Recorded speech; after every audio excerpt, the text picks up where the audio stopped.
but you found investors who let you do this. So now, how did that come to be? And how do I knock you off and steal them? That's what I want to know. Exactly. Hi, everyone. Welcome to the Biz Dev Podcast, the podcast about developing your business. I'm David Baxter, your host, joined per usual by Gary Voigt. Hello, sir. Joined per usual? Well, I've been taking over the hosting duties lately, so you're joined. Oh, is that true? That is true. That's true. Hey, man, life is hard. No problem. And I mean, then you go to a conference. That's what happens. But when I'm we have glad the you listeners stepped push in. back that they want to make me the permanent host, then I'll have to relinquish control to hey. you because I know, you won't allow that. So It's true. It's true. There is a hierarchy here, and you're on the bottom. All right. More importantly, there's more than two of us. Just at the podcast, that's all anybody ever sees. Anyway, let's talk to the more important person. yes. We are here with Mark Sears, who is the CEO and founder of Sprout AI Studio. Welcome, Mark. Thanks for joining us. Hey, Mark. Thanks for having me. I'm happy just to keep listening to you guys. Just keep bantering. Just keep going at it. I like it. Oh, that'll come up again because Gary's Good. useless. We like to start with a little this or that, a little icebreaker, as it were. We're going to just dive in here. Are you a hotel or an Airbnb guy? Oh, wow. That's super relevant. Spent all weekend planning a trip and I did a bit of both. So yeah, I'd say when I am by myself, just business travel, I just like hotels.com. It's just cleanest wicked path.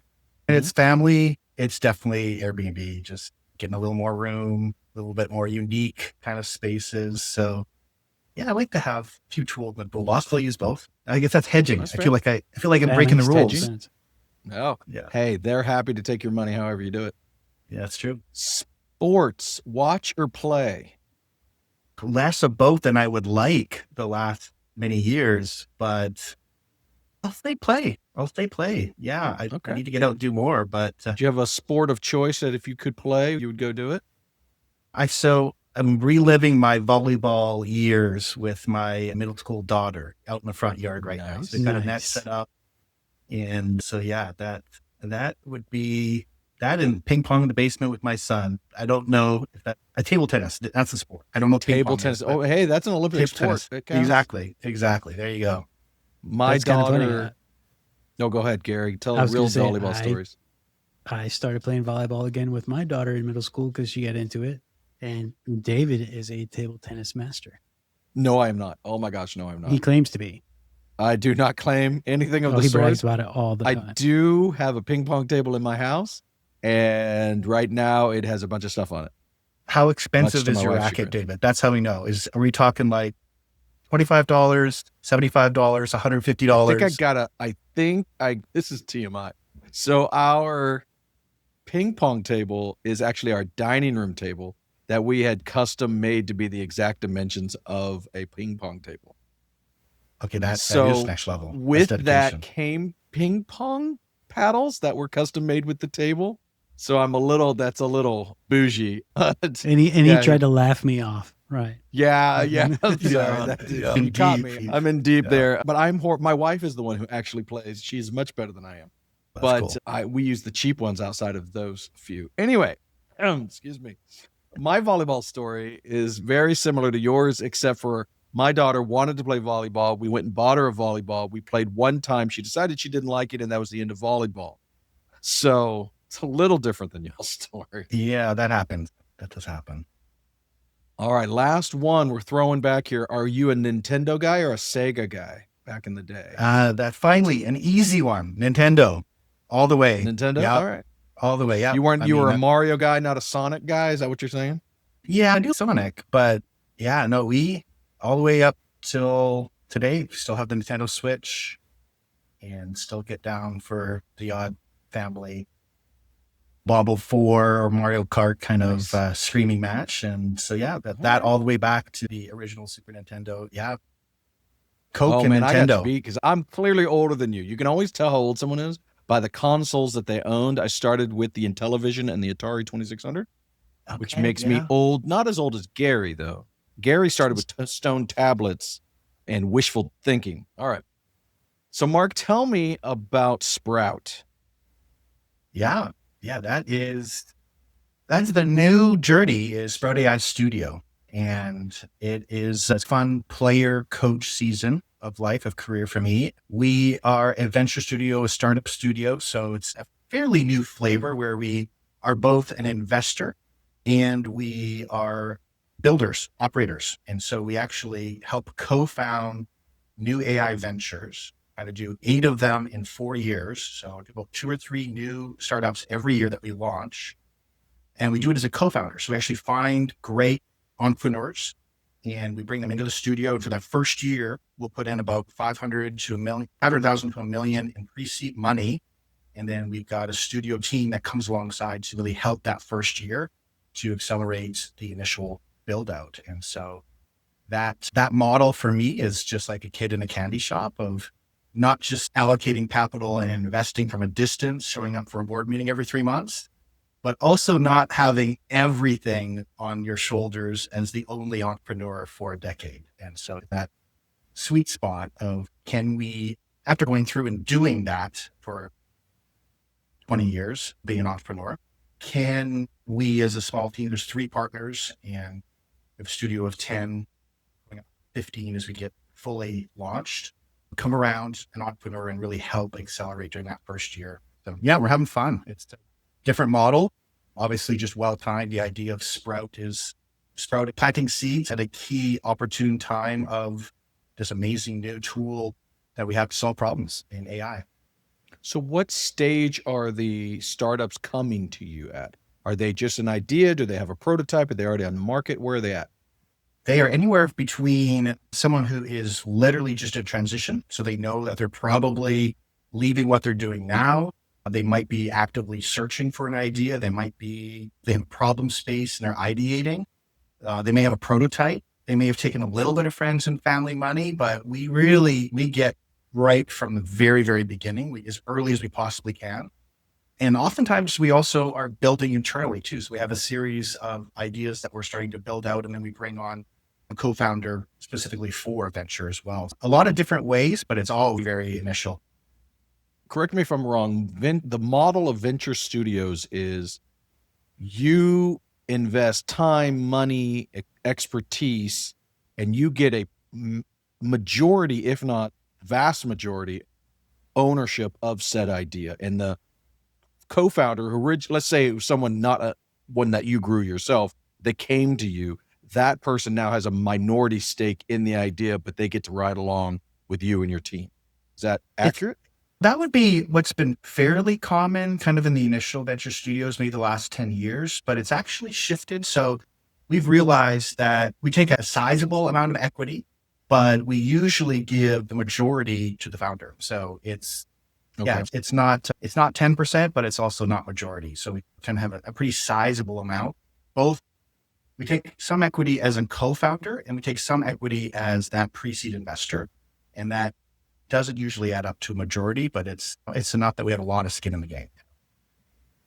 So because you're writing, now I know you're not writing checks, but you're investing $500,000 to $1 million is a pretty large initial round for just an idea stage startup. What I have seen is most of those first rounds are 50,000. Maybe if I'm feeling a little spicy, you might raise 100,000, especially locally. So you're going way north of that. We aren't always initially. We're not always initially. So we say 500. So we will often tranche it. So sometimes it could be as low as 50,000. It could be in $200,000 to $300,000 checks as well. So it's probably that 500 to $1 million is really, if you look at the end of say 12 months. So we're doing multiple seed notes effectively to add up to that amount. The odd time, it for competitive AI deals, it depends how you look at it, right? It's actually, sometimes it's a really small amount of money compared to what some of our entrepreneurs are getting thrown at them. And other times, you're right, coming out of the gate with a pretty good check to just start running and not have to worry about raising capital. It's pretty big advantage. I'm just trying to think of, like, most of the investment firms that I know of and I'm friends with, they make a lot of little bets, especially at the earlier stage. They make a lot of little bets and their hope is that one or two will keep going. Absolutely. If you're making sizable investments, even because I'm thinking, like, if I come to you with just an idea and you're thinking, hey, I'll build this for you, great. That's a sizable investment, even if it's just time. Totally. So you can't make a ton of those bets. No, so that's kind of the difference with like a venture accurate. fund. Yeah, that's right. Exactly. So a venture fund, like a pre-seed venture fund, kind of spray and pray, might be putting 30, 40 smaller investments in one of their funds, right? So obviously it's really that power law of, hey, we just need really one, maybe two to hit. We're having much more precision with saying a fund of only 8 ventures. But the idea is we believe that bringing the studio and experience behind that actually operating can help reduce a lot of that risk, a lot of the unforced errors. And again, it's high risk stuff, but that's another way to de-risk things, is not just by spraying and praying, but it's actually by really coming alongside and going deeper with ventures. So that's the general kind of thesis around the venture studio, is that you can also get some leverage across portfolio. So if you focus in, there's things that you can bring in alongside that can also help leverage, speed up, de-risk, that kind of thing as well. So we have a little startup. So I'm in the middle of all of this. So I build startups with Big Pixel, and we have a startup called Tila. Yep. And what I have learned the hard way, actually, is building's the easy part, which is funny because most startups come in with they come to us as Big Pixel, and they think building's the hard part because they're not technical. Yeah. But when it comes to, if I step back and I look at what will determine success and failure, it's not the tech. No. 90% of the time. If you got some agree. wild, crazy, awesome idea, sure, but that's unusual. Most people are two-sided markets or whatever. Now what I have found, because Tila, in our case, building's the easy part, right? We built it. Mm-hmm. But go-to-market is way harder to be successful at. Even if you're really good at go-to-market, boy, there's just a lot of hurdles there. So do you guys bring that expertise as well, or is it just the building side that you guys are good at? I think that certainly the saying of first-time founders focus on product and second time and beyond focus on distribution, fully believer in that. We as partners certainly have been through the grind on the go-to-market side. While that's not our seat at the table professionally, right? Kind of representing product strategy and finance and operations.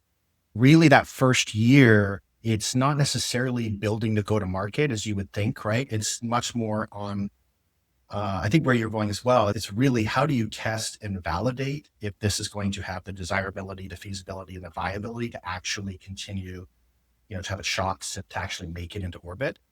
And so you're thinking a lot about distribution. You're not only thinking about product, but we aren't actually, like, typically we're handing off if they go to raise a seed round and then an A round there. That's a point when starting to really think about building the capabilities of go-to-market. We're usually helping them only pick that first channel kind of after they have some signs of product market fit. And so, we're just so early that we do think about distribution, but not necessarily building the go-to-market capabilities yet.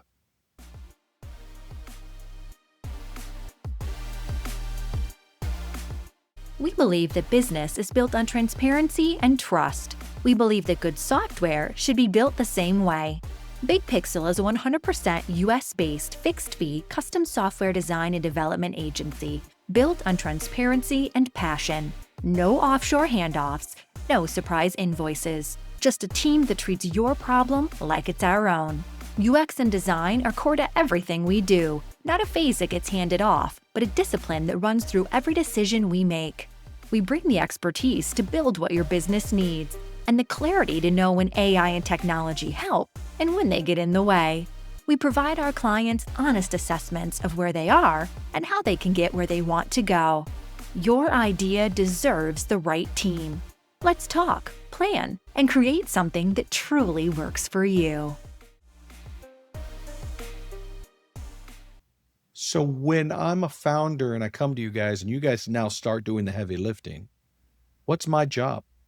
Yeah, it's a lot. It's everything, right? At that stage. Right now, we are there as co-founders to roll up our sleeves and build alongside our product development team. I like to think of it, I just have a call with one of our founders today, right? It's not even a little bit of an existential crisis, right? Oh my goodness, Sure.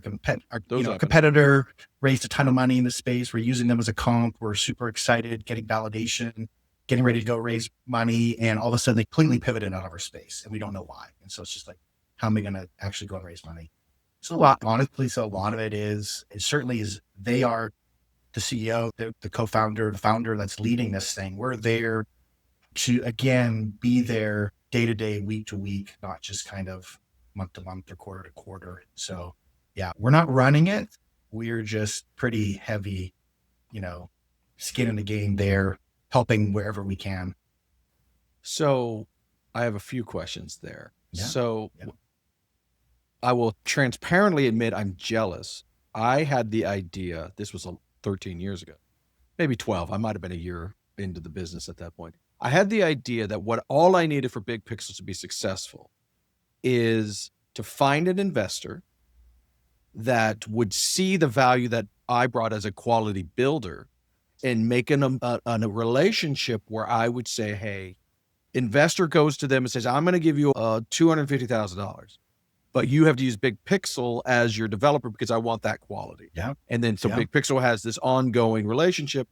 Yeah. And that sounded magically delicious. I still believe in that idea, but I have talked to many investors and not a single one of them care about it. And they'll flat out tell me that the technology is not important. It's all about the founder and the idea, and the technology doesn't matter. And I still think that's strange, only because to me, you're investing in that technology, whether you like it or not. That's where your money's going in many cases.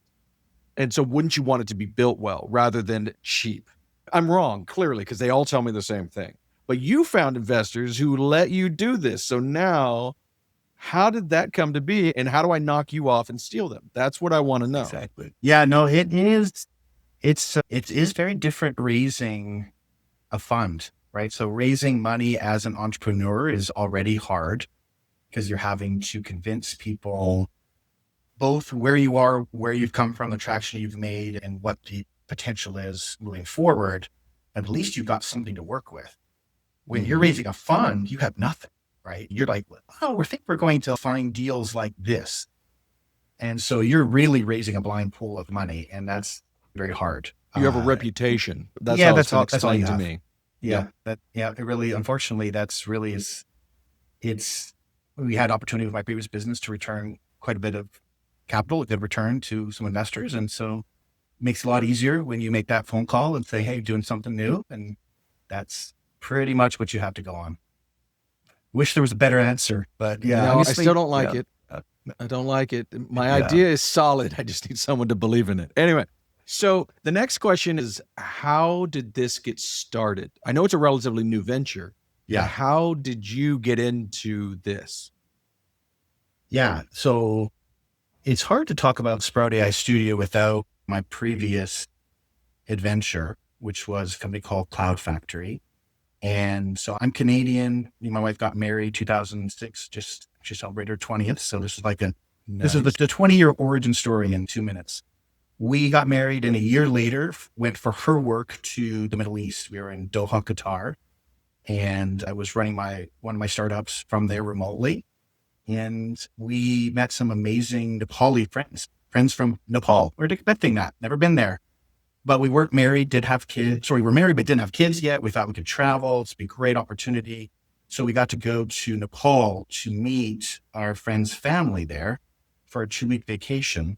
And we were there and we're out in the village thinking, how can my wife is an accountant and I'm a computer science geek, computer geek / software entrepreneur. What can we do in this village? We have nothing to offer. We don't understand how to farm. But we come back to Kathmandu and we're having pizza in Kathmandu, Nepal. And he introduces me to some of his software friends. And we start talking and I know a language they know and had some advice on some of the deals that they were talking about. And next thing I know, I extended my flight 3 weeks out, bought an iMac and started training these 3 developers half days. And people started messaging, saying, hey, where are you? I'm like, oh, I'm still in Nepal. I'm training up this was Ruby on Rails back in the day, right? It was a new thing on Rails. And they go, could you do a project? I said, sure. How much? What's your budget? And next thing I know, we got a project. And so extended it for 3 months. And then we ended up staying for 6 years. We had our kids, and CloudFactory was really born out of that. And so there was no plan to move to Kathmandu and start a tech startup, that's for sure. But it has been fairly synonymous with our life and really just changed everything, right? Just the beauty of being there, starting a company. And we actually got our first seed investment from someone from Raleigh, Durham, which kind of was the first time I came here, and we ended up opening up our sales office here for CloudFactory in North America. And that company grew and brought in private equity. And it was about 2.5 years ago that I knew I needed to hand off and hire a professional CEO and get back to building. And so that led to the season of just getting my hands deep back into technology, AI, and hands-on development. And that led to I've always heard that the top 3 tech hubs are what? San Francisco, Raleigh, Durham, Triangle, and then Kathmandu. So yeah, that's exactly the order in which it is. It's very obvious. San Francisco, straight to Raleigh. Yeah. Then Nepal. Kathmandu. That is right. Yeah. Yes. It's New York, more fun to Austin. You get it. Nepal. Yeah. Man, I tell you, living the dream. So the idea is, can we actually build ventures that are at that heart of, typically people will say social AI. How do you actually find these patterns of pushing people back into the real world and into human connection, into relationships? So you're not trying to just suck them into your AI companion or into your attention stealing advertising new startup. And so, yeah, just trying to really focus in that thesis is where we're playing. Can you talk about, are any of them far enough along that you can talk about them, about where they're at and what they actually do?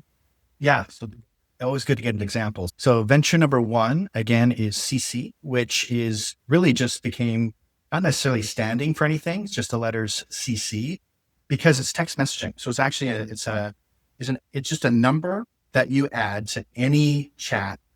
And it's an AI, some of the AI agents on the other side, but it's there fully to try and help you find things to do with your friends and help you plan and coordinate them. So it's just optimized fully to be in text messaging to try and get people to spend time together in the real world.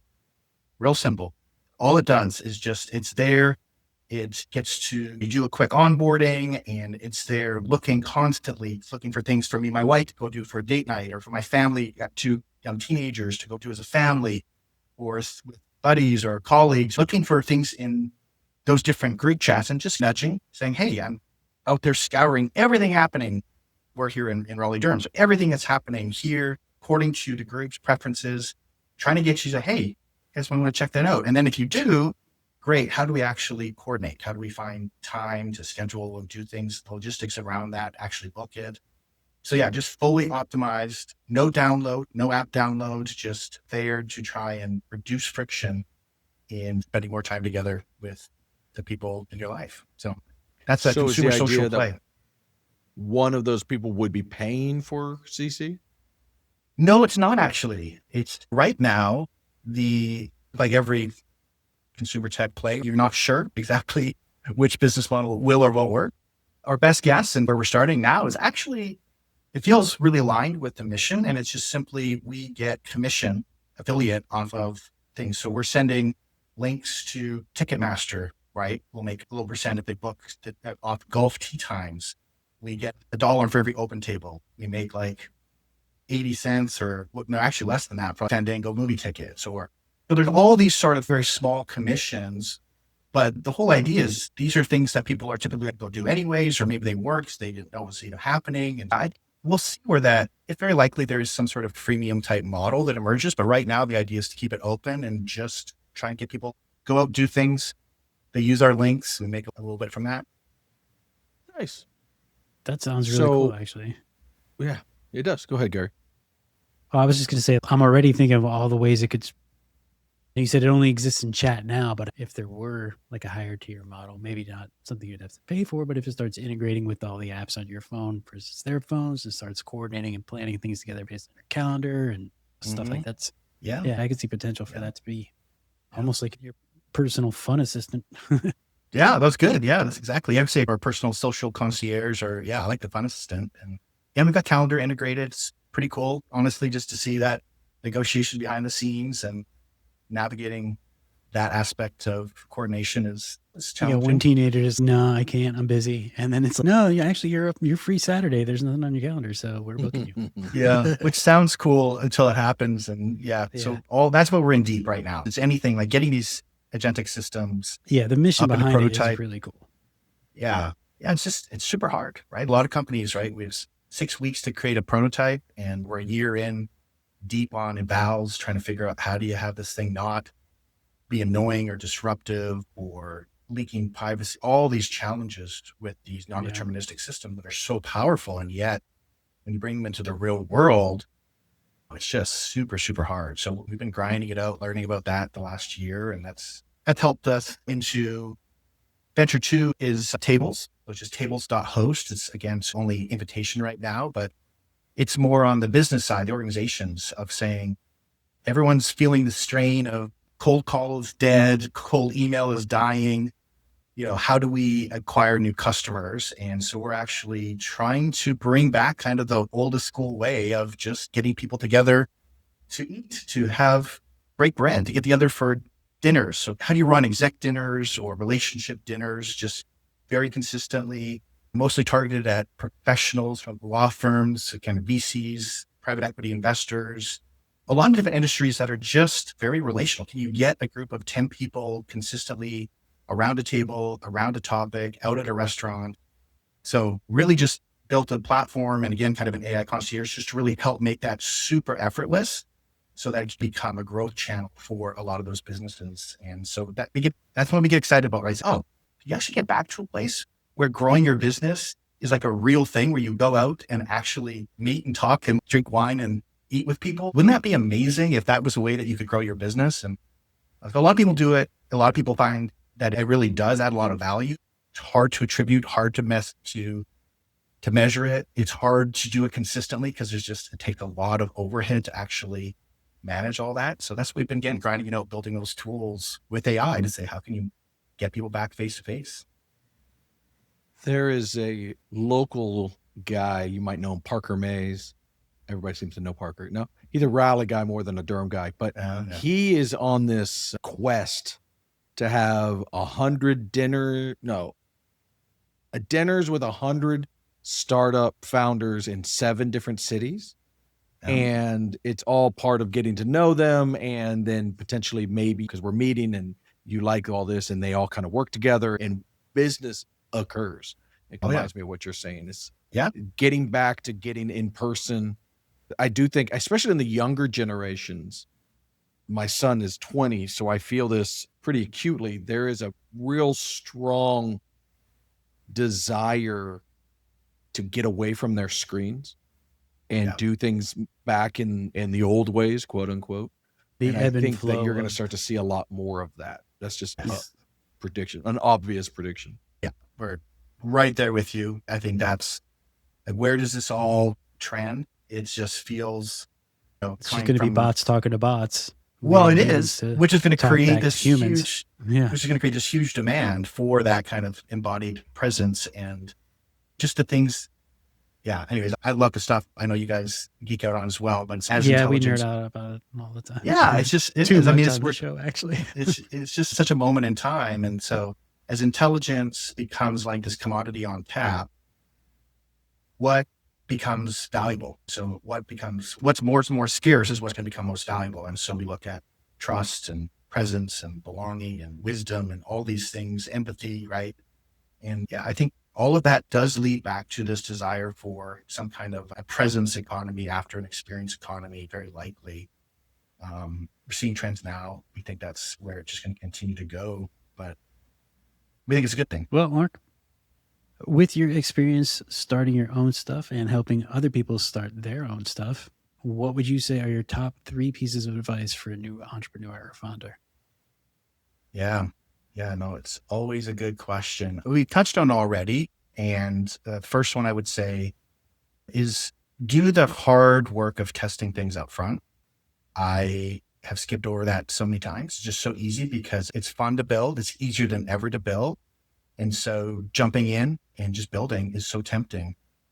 And yet I've been through it enough, right? Where the more money and people that get involved later on, when you haven't actually really figured out the fundamentals of, again, desirability, feasibility, viability, right? That's definitely, I would say, probably number 1, 2, and 3 in there, but we'll start with 1.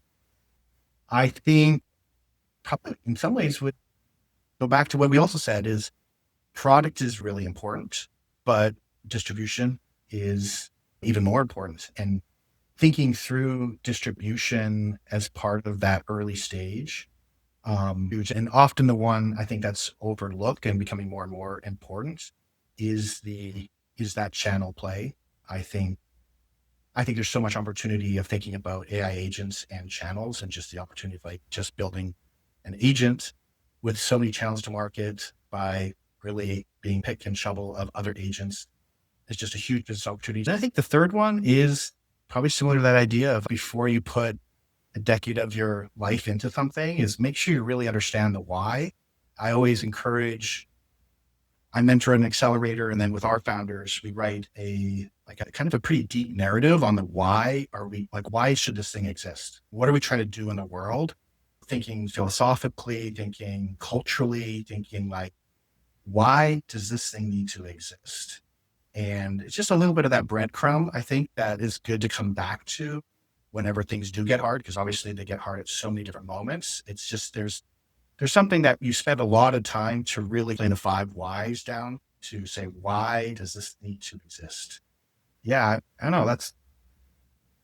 That would be 3 things that I typically would talk a lot about if anyone gives me the opportunity. Very good.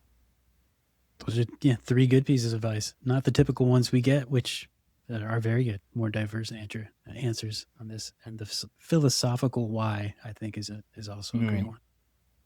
So, Mark, if anybody wants to learn more about you or read up and learn more about Sprout AI Studio, where's the best place for them to find you? Best to hit sproutai.com or find me, Mark Sears, on LinkedIn. Probably 2 places pushing most stuff out. All right. We'll make sure we put those links in the show notes as well for anybody to just click. Well, thank you very much, Mark, for joining us. This has been a lot of fun. Yeah, I appreciate it, guys. It is a lot of fun. David, can I open up a Big Pixel branch in Nepal? Will that get you far away? Far, far away. It's far away. I could be convinced. Okay. But I only pay you with yaks. Mark, what's the going trade rate on yaks in Nepal? Do you know? Is it decent? Yaks are not cheap. That's actually a pretty good deal. You might want to jump on that. You get half a yak. No, you already said yaks, plural. We're going there. You get, all right. How do you turn 2 halves into a plural? I don't know how that works. I'm not good at the math. All right. On that note, we're going to send Gary off, and we're going to say thank you so much again for joining us, and we will be back next week. Thank you, everybody. That wraps up this episode of the Biz Dev Podcast. And this time you get me, Scott Bailey. I am the lead dev over here at Big Pixel, and I know what you're thinking. I thought David did all the work. Well, not exactly. We have an awesome team of people to back him up. BizDev is a production of Big Pixel, a US-based provider of UX design, strategy, and custom software. This podcast is edited by Audio Wiz, Matt McCracken, and Christy Pronto, marketing guru for Big Pixel. Want to connect? Shoot us an email at hello@thebigpixel.net, or you can find us on Instagram, Facebook, YouTube, X, and LinkedIn.